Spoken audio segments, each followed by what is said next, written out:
día que estamos celebrando durante toda esta semana es tan bueno como el 2, 3, 4 y 5 de abril, que cada uno debimos vivir en donde estábamos, que seguramente fue muy intenso para todos.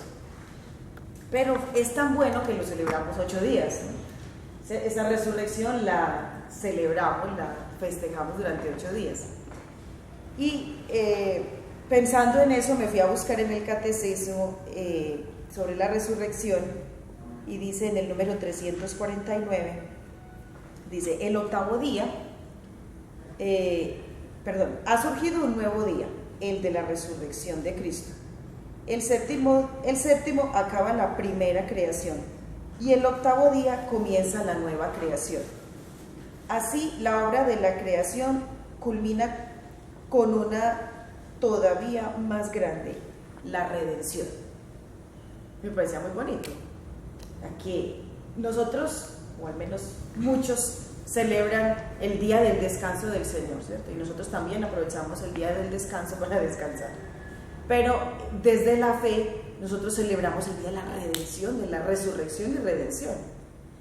Y desde ahí se ilumina todo lo que nosotros podemos vivir como cristianos, como creyentes. La resurrección para nosotros es nuestro octavo día permanente, no solamente nuestros días de trabajo, y no me refiero solo a la parte laboral, sino al día a día, a la parte del esfuerzo, la lucha, todo lo que cada uno podamos vivir. Nosotros vivimos anclados en ese día tan bonito y luminoso que es la resurrección. Entonces, la resurrección ilumina toda la semana, toda la vida. Durante 8 días, en estos días que estamos, reconocemos que todo tiene sentido a partir de este acontecimiento. Y entendía yo, pues, en mi meditación, 8 días para que no se nos olvide durante todo el año, ¿cierto? Porque así como el Papa nos invitaba a que no podíamos vivir en una cuaresma permanente, yo creo que hay que invitarnos mutuamente a vivir en una resurrección permanente. Y la resurrección no es una idea que vivieron los apóstoles, ni tampoco una idea que nosotros hemos asimilado. Sí, como somos creyentes tenemos que creer en la resurrección. Sí, Cristo resucitó. Y muchos, al menos en la Pascua en la que estábamos nosotros con el grupo de jóvenes, alguna persona me decía: yo sé cosas de Dios y he dicho que yo sé cosas de Dios. Eso es verdad. Pero eso no me servía para nada. Ahora, decía ella, yo sé cómo Dios me ama, y eso es diferente. Y entonces ya no sé, ya he experimentado, más o menos vino a decirlo así. Dice, y eso me cambia todo lo que yo entiendo y conozco hasta ahora. Entonces me parece muy bonito porque los apóstoles efectivamente no vivieron una idea de la resurrección. Cierto, que decía la escritura que él iba a resucitar. Y entonces se empezaron a asimilar esa idea: ha resucitado, tengo que creerlo, ha resucitado, sí, resucitó. Pues porque eso no llena ni mueve a nadie, ¿cierto? Sino que fue una experiencia. Y ante la experiencia y ante un hecho, ahí no hay nada que pueda contradecirlo. Y yo creo que todos nosotros que hemos vivido y experimentado en esta Pascua testimonios personales de nosotros y de todos los que estuvieron con nosotros, podemos corroborar esto. Y hay signos de que esa resurrección no es una idea. Primero, entendía yo pues leyendo todas las citas de esta semana, primero, o punto cero, no sé cómo ustedes lo quieran llamar, la piedra está movida y su cuerpo no está. Primer signo de que esa resurrección es verdad. La piedra está movida. Y pues hay muchas piedras movidas, yo creo que sí, ¿no? Uno mismo es la primera piedra que ya se movió, no estamos en el mismo sitio que estábamos antes de esta Pascua o antes de conocer a Jesús. Y es verdad que hay signos de vida y de resurrección. El encuentro con Jesús resucitado y ese diálogo con Él es otro signo dentro de las lecturas que hemos hecho esta semana. Jesús se hizo presente y dialogó con todos, o está dialogando con todos, que aún nos faltan unos pasajes. Fue un diálogo y Y fue un diálogo, entendía yo, que no fue fruto del delirio. No se fumaron nada para poder ver que estaba resucitado Jesús. Alguna persona necesita a lo mejor fumarse algo para levantarse a trabajar. Pero estos discípulos no necesitaron ni tomarse nada, ni tener experiencias extremas, no se tiraron de ningún puente para experimentar que Dios estaba ahí. Eso fue una cosa real. Además, a plena luz del día, dice Pedro, cuando le preguntan qué les pasó, y ellos dicen, pues estamos sobrios, miren la hora que es, no nos ha pasado nada más que hemos visto a Jesús resucitado. Y ese Jesús resucitado se sentó con ellos, comió con ellos. Y en sus explicaciones y exhortaciones les decía que todo lo que pasó era necesario. Y los discípulos llegan a decir después, nosotros que comimos y vivimos y bebimos con él, no creo que se hayan emborrachado con él, sino que comieron y bebieron con él, después de la resurrección, cuentan. O sea, fue una cosa real. Todo esto es para decir que fue una cosa real. Primera de Juan 1, del 1 al 4, el apóstol Juan en sus cartas nos lo dice. Lo que hemos visto, lo que hemos oído, lo que palpamos con nuestras manos, es más, lo que contemplamos, eso les contamos. No es una cosa inventada. En Hechos 4:20 dice, no podemos dejar de hablar de lo que hemos visto y oído. Lo vamos a leer creo mañana o el próximo lunes. No podemos dejar de hablar de lo que hemos visto y oído. Entonces, como nos decían en los días anteriores, hay unos frutos de la resurrección que también hacen real y evidente esta resurrección. Hay gozo interior, hay alegría por su presencia, se ven las cosas desde la esperanza, los acontecimientos, hay una decisión por la comunión y la comunidad. Los discípulos de Emaús regresaron a la comunidad, se habían alejado y regresaron a la comunidad. Los que estaban dentro, que estaban medio dispersos entre ellos mismos, empieza a haber cohesión, empieza a haber comunión. Quien estaba lejos vuelve, quien está adentro se aúna y se fortalecen los lazos de la fraternidad. Y hay milagros en su nombre, y que es Jesús mismo el que lo hace. Entonces, Pedro en Hechos 3:12 y en Hechos 4:10 dice, ¿ustedes creen que es por mí mismo o por nosotros mismos que hemos hecho estos milagros? No, estamos muy lejos de eso. Es por el nombre de Jesús. Y yo creo que si todos nos paramos a ver lo que aconteció estos días, y pues en una reunión que tuvimos con las misioneras ayer, hablamos un poquito de lo que había pasado pues en las comunidades donde estamos, y qué cosa tan bonita, ¿no? En todos los lados nos hemos multiplicado todos todo lo que podíamos. En Bogotá hubo su misión y la parte de oración y encuentro ahí con relación a la Pascua. En Pereira hubo como 2 cosas también. En Bucaramanga hubo 3 cosas. Aquí pues nos faltaban, eran manos para seguir haciendo más. Entonces, que uno cuando ve eso dice, de verdad, que si eso no lo hacemos porque Cristo está resucitado, de verdad que somos los más pobres haciendo eso sin salario. Pues. Primero sin salario, porque yo no sé a quién de nosotros nos pagaron al menos el mínimo. Yo no digo que de 2 millones para arriba, pero al menos el mínimo. No sé quién se vino con el mínimo después de esa Pascua. ¿Vinimos con el mínimo de fuerza? Sí, eso sí, porque se nos gastaron ahí lo que teníamos. ¿Vinimos con el mínimo en el bolsillo? También, porque ahí perdimos plata, o sea, ahí todos tuvimos que pagar.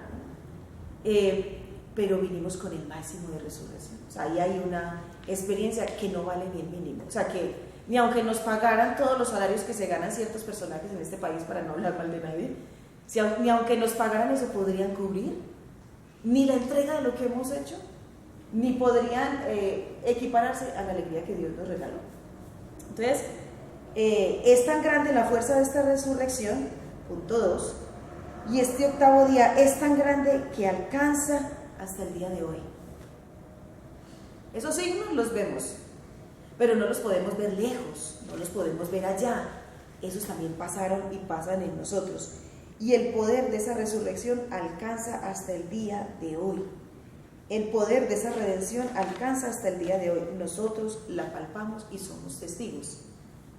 Y quien se siente a hablar en el día de hoy, durante toda esta semana, y pues de aquí para adelante, porque nosotros vivimos desde la luz de la resurrección, yo creo que eso es algo que debería alegrarnos y debería marcar el estado de ánimo, si es que se puede decir así, y nuestro estado permanente ante Dios, la alegría de la resurrección. Podemos ver que la piedra está corrida.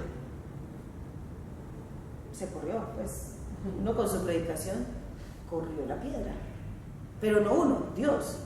Pero yo creo que hasta la palabra más mínima que nosotros hayamos podido expresar sirvió como fuerza para que esa piedra se moviera, y es verdad.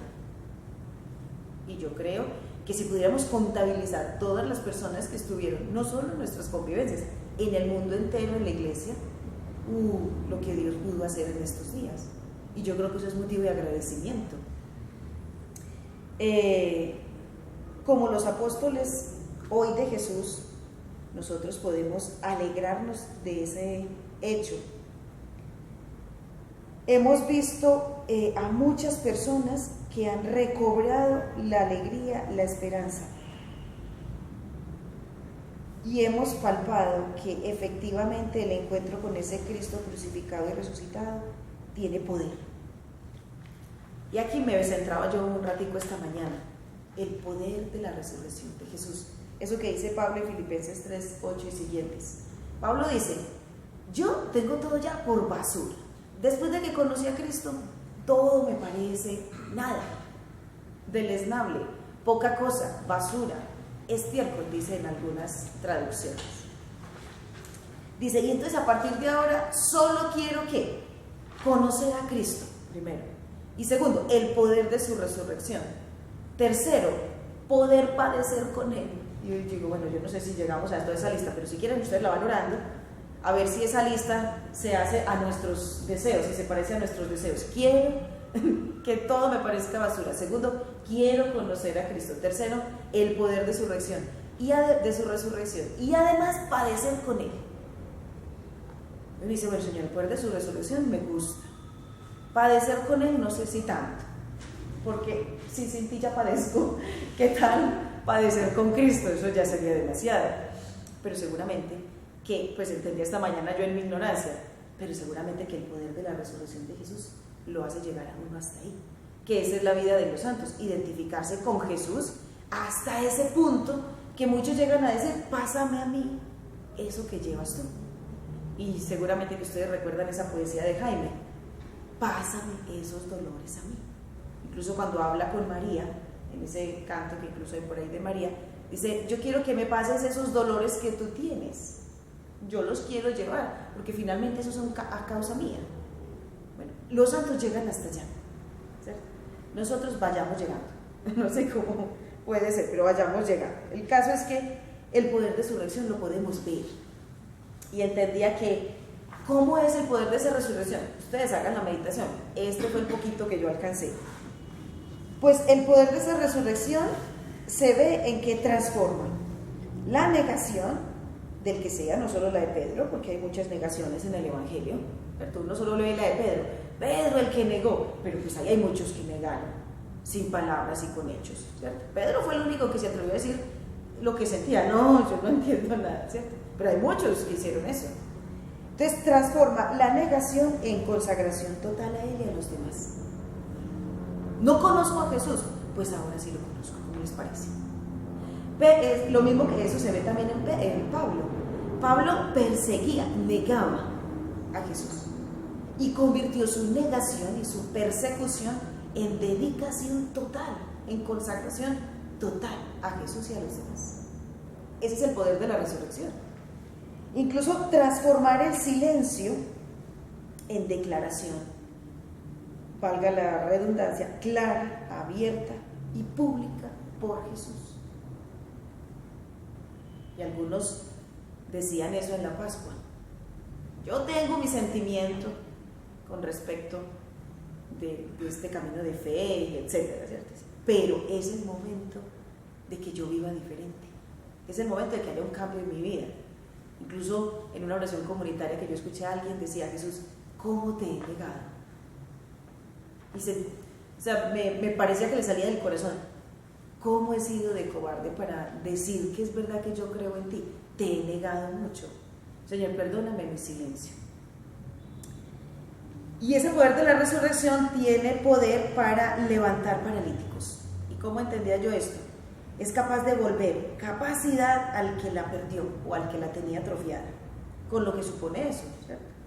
Aquella persona, comillas, discapacitada, sin capacidad, puede estar sobre sus propios pies, sobre sí mismo, empoderado de su vida, con las consecuencias que eso da, que yo esté sobre mí mismo, que ya no soy un mendigo, ya no soy alguien que está ahí parado en la puerta de todos a ver qué me dan, o a ver quién me dice algo.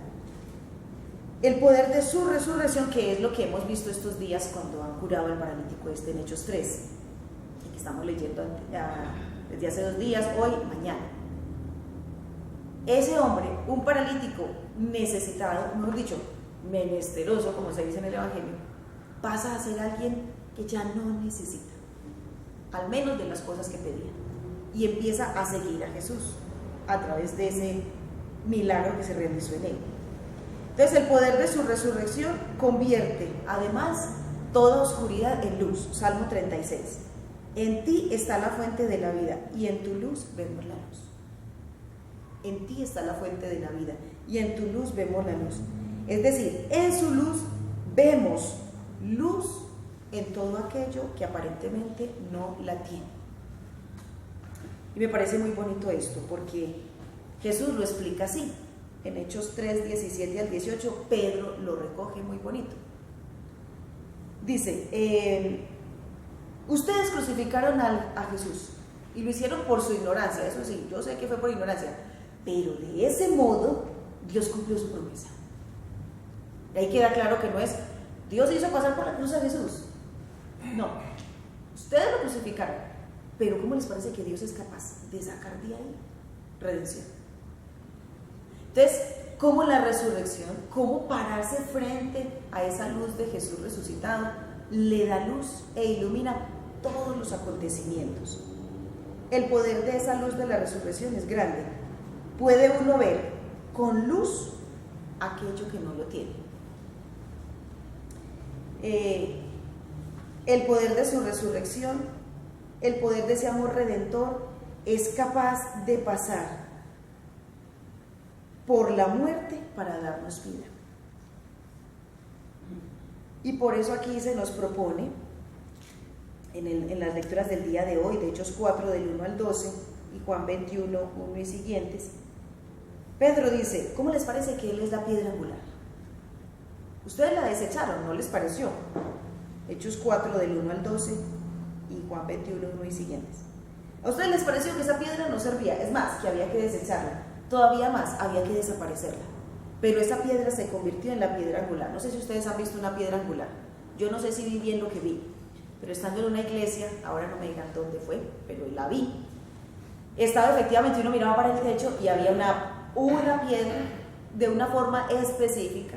Y a partir de ahí habían puesto las demás. De tal forma que si usted quitaba esa, todo se caía. Lo más de bonito, ¿no? Y eso significa lo de la piedra angular. Jesús es ese centro a partir del cual se organiza todo lo que hay alrededor. Si tú la quitas, no tiene sentido nada. Si quitamos a Jesús resucitado de lo que nosotros vivimos, ¿qué sentido tiene la madrugada del día de hoy para venir a estas pautas? Nada. Si quitamos a Jesús resucitado como razón, como piedra angular, ¿qué sentido tendría nuestra pobreza, castidad y obediencia? Nada. Seríamos los más dignos de compasión. Si quitamos a Jesús piedra angular de todo lo que vivimos, ¿qué sentido tiene nuestro desgaste diario llamando a uno, buscando a otro, poniendo esto, llevando lo otro? Nada. Realmente se caería toda la estructura. Se caería. Entonces, por eso tiene sentido y tiene cohesión. Además de todo lo que hacemos, ¿nuestra fragilidad tiene sentido en esa construcción? Sí. Porque Jesús lo explica muy bien. Era necesario que pasáramos por aquí. ¿Tiene sentido la dificultad? Sí. ¿Tiene sentido ser necesitado? Sí. ¿Y tiene sentido que le pidamos cada día, Señor, danos la pesca? Sí. Sí, tiene sentido. Él le da respuesta a esa necesidad nuestra. Él le da respuesta a la realidad de que necesitábamos cambiar el modo como hasta ahora hemos actuado, porque ese es el poder de la resurrección. No sé si me quedó muy claro en mi cabeza y ahorita esta mañana volví a pensarlo. No sé, un pescador, es que lo intentaba pensar, yo sé que me lo explicaron, pero mi ignorancia no me da para entenderlo. Cuando un pescador lanza la red, yo siempre digo, porque yo soy diestra, que yo hago así, ¿cierto? No sé si es así. Pero según esto, el modo como Jesús le propone a los discípulos es que lo hagan al revés. Yo no sé dónde está la derecha de la barca, pero bueno. Entonces, esta mañana pensaba, sea como sea, Jesús le decía a los discípulos, echen la red a la derecha de la barca. En la explicación teológica es, como no lo has hecho nunca, es al revés de lo que siempre lo has hecho. Entonces uno se queda como pensando, Señor, normalmente yo lo hago así, por instinto, porque ya me acostumbré, porque ya vivo así, porque es mi modo, porque todo el mundo lo hace así, porque es mi cultura, porque es mi sentimiento, porque es mi pensamiento, porque mi mamá cocinaba así el arroz, como sea. El cuento es que Jesús me dice, bueno, ¿y por qué no lo hacemos a mi modo, que normalmente es diferente? Eso es verdad. Tiene sentido que Dios me proponga un modo diferente para hacer y vivir, pero eso solo se entiende a la luz de la resurrección. Porque a la luz de la resurrección se abre una senda nueva. Entonces, hazlo como no lo harías, pero reconoce que puede tener resultado. Y de ahí veía entonces a Pedro tan exagerado. Mientras leían el Evangelio, pues intentando como escucharlo con el corazón de nuevo, otra vez después de leerlo ayer, antier y esta mañana mientras preparaba la meditación, Jesús le dice a Pedro, traigan alguno de los pescados que han pescado. Y Pedro, todo exagerado, le echa ahí la red, aquí están los 153, bueno, no sé, yo en mi imaginación me lo veo así, ¿no? Saca la red con 153, Jesús solo le pedía uno. Y Pedro, en su transformación interior, desborda todo lo que tiene. Entonces, ¿cómo hacer ahora para recibir a Jesús y experimentar el poder de su resurrección en este día, cada uno cuando reciba a Jesús Eucaristía? Experimentar a Jesús resucitado y experimentar el poder de esa resurrección, lo que puede hacer cuando yo coma de Él. Comeré de Él, beberé de Él, y eso va a producir algo en mí, va a resucitar, va a manifestar su poder. ¿En qué necesito que se manifieste? ¿Por qué ese poder de su resurrección lo voy a experimentar hoy? Y si como Pablo puedo hacerle esa petición a Jesús, quiero conocer, experimentar ese poder de la resurrección y poder caminar contigo, si es necesario por el padecimiento, lo hago, hasta ser semejante a ti, porque ahí termina la frase, para poder ser semejante a ti.